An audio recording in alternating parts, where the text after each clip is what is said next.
Today we talk about a possible impending national election. Again? Yeah. Russian oil or lack of it, and fixing turbines for the Germans, though it benefits the Russians, who apparently don't want to sell any more oil anyway. Then there's Biden and MBS. Who's MBS? That creep who runs Saudi Arabia. We'll talk about that. And pipelines. And what country has untold riches buried underground? I'm Peter Sherman. You wanted real talk, and this is where you'll hear it. Uninhibited by the toxic influences of cancel culture, unvarnished and unfettered, unencumbered by the censorship of traditional radio, uncontaminated by big media interests. And now, Sherman Unlimited. Well, hairstyles change people, don't they? And you can look younger and you can look more invigorated if you get your hair restyled. If there's some gray in it, and who knows if there's some gray in it, you can color it and make yourself look even better. If you put a big smile on your face and you move around a lot and shake a lot of hands and work the room, whatever room it happens to be, people who may not have liked you or been on the fence might change their minds. So Justin Trudeau got this radical haircut. Doesn't change a thing about him for me. Though I can't escape the Dumb and Dumber comparisons I keep seeing all over social media. But let me get on with it and be serious. So are we going to the polls somewhere less than or more than or around a year after we went to them last time? You remember the COVID election last October? I'm talking about that one. Anyway, why have another one again now? They cost a fortune, hundreds of millions. Well, if you're Justin, first of all, you're not too conscious of whether you spend another couple of $100 million. And secondly, you probably want one more kick at the can and a chance to shed the support, if that's what it is, of one Jagmeet Singh. First, with support like his, who needs support? And second, if you support Trudeau, why whine as much as Jagmeet does? And he does. So Trudeau may or may not see that. He's not the brightest light on the highway, but I think there's something going on. It looks like there's something going on. Usually he's absent without leave, or absent anyway, during the summertime. But he has guys and gals who are there to help with all the strategy. Look, they say, or I think they may be saying, the Conservatives aren't going to have a new leader until mid-September, so there's an organizational issue, and we should be taking advantage of it. And second, it's probably going to be Poilievre, and no matter what the pundits say, that guy is an attack dog, and he's an attack dog carrying grenades on a belt. Do you want to fight that guy next year, for example? Third, the summer is nice, but the medical scuttlebutt is that we'll be having to fight heavier COVID, at least in terms of caseloads, come the fall later this year. And it's likely that by fall we'll see more of an uptick in interest rates, but we may also see a marginal drop in the rate of inflation. When better to take credit? If you want to call it credit, I would say take advantage, but either way. Am I betting on an election? No. But am I leaning towards there being one around the corner? You bet. The PM is going to every meeting in every place he can.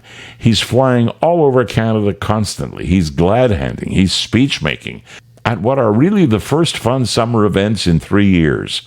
Now think about it. Really think about it. And no matter what he does, really think about it again. I'm Peter Sherman. Sherman Unlimited.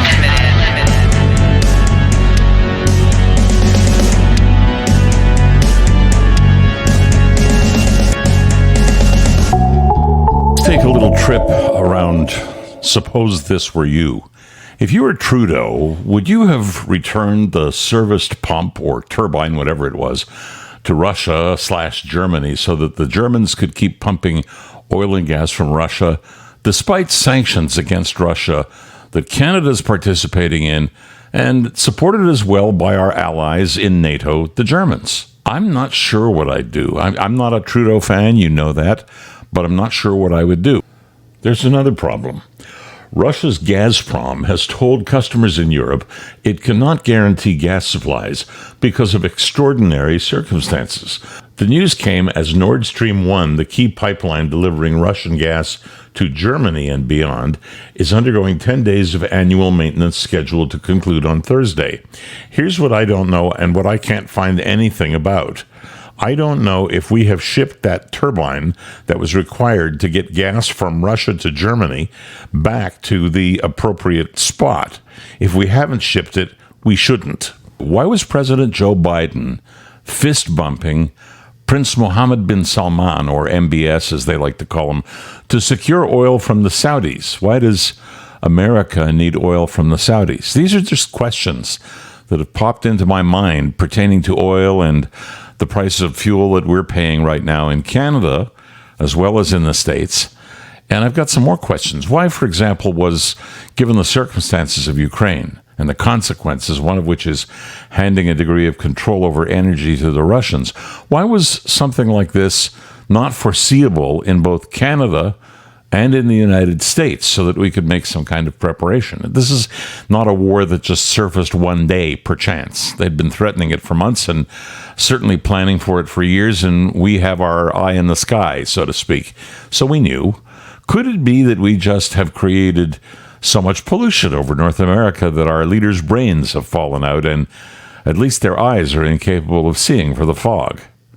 Of course, I jest, but you know what I'm talking about. America was self-sufficient, for goodness sakes.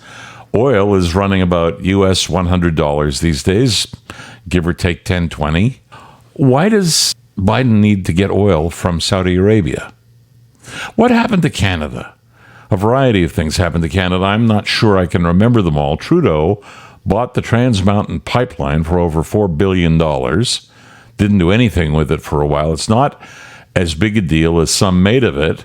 It's just a twinning of another pipeline by the same name, but it was never completed by Kinder Morgan, the original owner and builder, because of a number of interruptions. And those interruptions, you'll remember them well. It had to do with Native people and railways and the British Columbia government. It'll take the output from 300,000 barrels daily to almost 900,000 barrels. And yes, it is now being built again. If things go well, tankers will take it from Burnaby, British Columbia, to world markets. Now, the Keystone pipeline, that was scrapped by TC Energy after President Biden, on his very first day in office, reversed the decision to build it and canceled. We could have been close to pumping oil to our southern neighbor by now. Not going to happen. Natural gas was going to go through the coastal gasoline line to Kitimat, British Columbia, but Indigenous and government, they had issues. It's underway again, so I guess some of those issues have been solved. Quebec, which takes plenty from Alberta in transfer payments, I might say, says no pipelines across Quebec territory at all. So forget about pumping from the ground in the west and moving it through to the eastern shore of the Atlantic Ocean over Quebec. They say it's not going to happen. I would say, you got that wrong, Legault. I have lost track, and you're going to forgive me if I haven't got everything duly noted for you, but isn't that enough, the facts I've presented so far? We have these huge reserves of fossil fuels. And like it or not, we are going to be dependent, and by we, I will say the whole world, on fossil fuels for some decades yet, maybe more than some decades. If we can get this stuff out of the ground and into pipelines that cross our country to both coasts and cross the American border as well, we can tell the Saudis what they should have been told long ago. And perhaps I'll leave what that is to your imagination. And by the way, we can say the same thing to anybody else, because we will dominate in the fossil fuel area. And as you can see right now in the world, fossil fuels have not stopped being pumped, have not stopped being used. They're not going anywhere anytime soon. So in the meantime, Prime Minister Largesse takes our tax dollars and shows the rest of the world what a rough, tough cream puff he is by helping alleviate food insecurity halfway around the world, while too many Canadian families, including their kids, go to bed hungry. How does that hit you? I just told you a bit of a story, not the full story, about what we've got in the ground. Canada, arguably, is the place in the entire world that you would want to come if you were given your absolute choice, with all of the problems, with the cold in the winter, with the taxation, with the government in place that really wants to run an authoritarian regime. With all that, Canada would be the place. And Canada also has riches beyond anybody's imagination in terms of what is buried in the ground, be that the resource of fossil fuels or the resource of diamonds, or the resource of uranium, or the resource of chromite, anything you can think of, copper, nickel, all of it, we have it. We have it. We have the riches. Why are we not tapping it? Because we have the wrong government. And that's what has to change. And for my part at this point, I'm not going to make it partisan and say it has to be this government versus that government. It has to be a government that has the will and the understanding of what it is that Canada possesses that can take care of all of our needs for as far into the future as we can see for ourselves and our families. Nobody is getting canceled anymore. Not around here. More in a moment. Wherever you're hearing this, does your government offer the so-called fourth shot booster to everyone? Do you want it, or have you taken it? Because where I live, and that's here in Ontario, anyone over 18 can now have that booster shot, that fourth shot. If you were over 60 for the last couple of months, you could have had it because they've been available for some time, but only from 60 upward.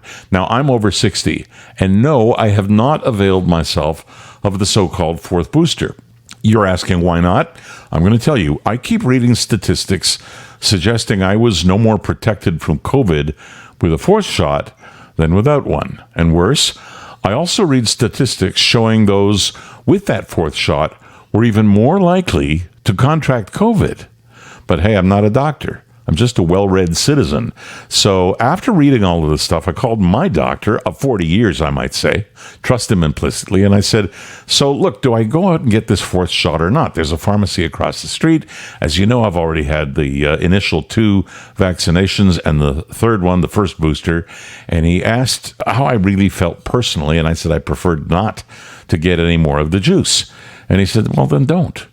And I asked if it would make a difference, and he said he didn't really believe so himself, but that he personally would be taking it because he was in and out of hospitals and was basically expected to have all of the shots available. Good enough for me. I have 3 shots in me. That's all I have in me. And I'm telling you right now, that's all that are going to be in me. I know so many people, friends and family, who've had COVID. It's not even abnormal anymore. Some have had a bit of a rough go. There's no question. It's not always a cakewalk, and there is such a thing as long COVID. And they are those who have concurrent conditions for the most part, at least in my world. And it's almost invariably so. People who normally spend a fair amount of their time being ill or having a condition that makes them ill from time to time are the people who get sickest when they get COVID. Most have had cold and flu-like symptoms for under a week. This is people who are not living with comorbidity. So most have had these flu-like symptoms for under a week, then some weakness for another week or 2, and in really bad cases 3, and that's it. So again, no advice expressed or implied. I, like most of you, am a layman. I just don't want any more vaccines, so I'm not getting it. If you or some of you believe I'm casting my fate to the wind, well, maybe you're right. I just concluded a while back that COVID is not disappearing, not soon, not ever, and probably at least not for as long as I live. Hopefully that's another 20 years. So my drill is not to go to large indoor gatherings.